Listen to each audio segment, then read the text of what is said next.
Bronzino. Since I did it with the Bronzino, I might as well show you again.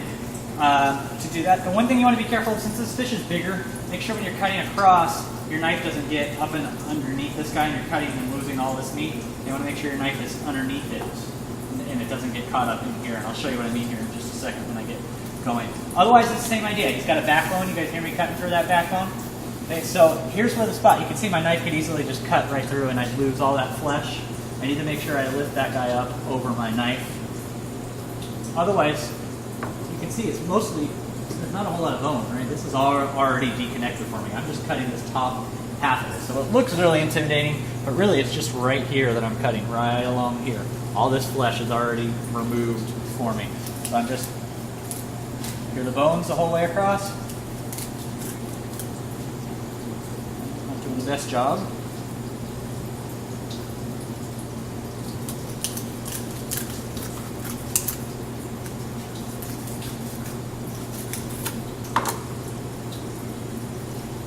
Let me give you one more tray, please. Jack, have you seen those guys with the electric knives do it like? No, I haven't seen you electric knife with fish. No, I haven't seen that. Yeah, they like that's do crazy. it all in one go, And the guys on the docks, like I said, they're going to do it with this knife. They make me look pitiful. I will highly admit, 500 fish a day. I've done a lot of fish, but it's been a while. It's been quite a few years, and I'm rusty. And I will show you. You know, I left a good amount of meat here. You know, at the very least, even if you're going to leave a lot of meat, you still want a nice, smooth fillet. Okay, that's the key. Even though I left all this meat, I can still come back and scrape all this meat off and use that up for other appetizers. Ideally, I would have done a better job and gotten a better yield out of this. But like I said, I'm rusty at this too. I do this still once every 6 weeks now. I used to do a couple of these a day, and I was much better at it.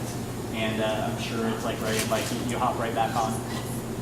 That's the general idea. Long, smooth strokes so you get nice, smooth fillets there. Same idea, back on this side. Show you coming back. If you want to, you can also come through on this side. Not the way I do, but just in case you want to see this way done. We'll come across. Same idea here. Hear my knife going across those bones. And I just want to lift. This way's a little bit more difficult because I have to kind of get up and under all of this mess. But still the same idea.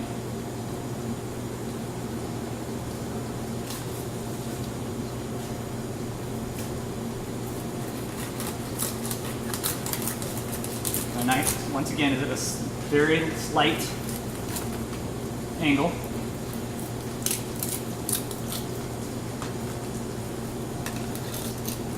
Same idea, come back on this side.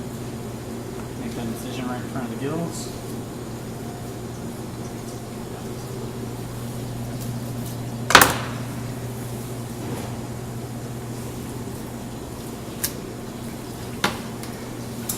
So what I can do, since I left a lot of meat on there, just come back and scrape it off.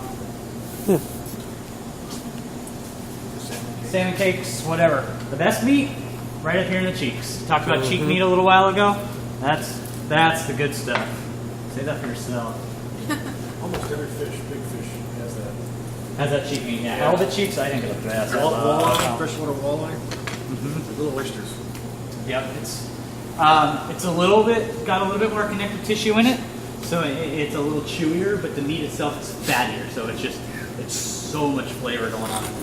Any extra meat we got laying around in here? We're smoking any of this? What's up? We're gonna smoke this? No, we're going to cook most of it. I might, if we have this extra side left, I'll cure it for us and make some lox or something, but no, we won't smoke any of it. Like I said, salmon, we're not going to do stock, it's too fatty, so the rest of the carcass goes bye-bye. But they sell the salmon heads in the store. I see those occasionally. I don't personally care for the salmon heads, but you can make dishes. Yeah, I've just seen them.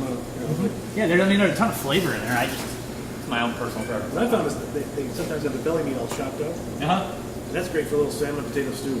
Right. Yeah, the belly meat's got a lot of fat in it as well. Yeah, with some potatoes that cut the fat, a little lemon. Right. So before I come back with these fillets, obviously I still got to clean off those bones, just like I did in the Bronzino, and I got to pull the pig bones on this guy. I'm going to get all these little scales that are still laying around here off my board. salmon has a fair amount of work. This is definitely one of those meats you need to take into account your labor, your time,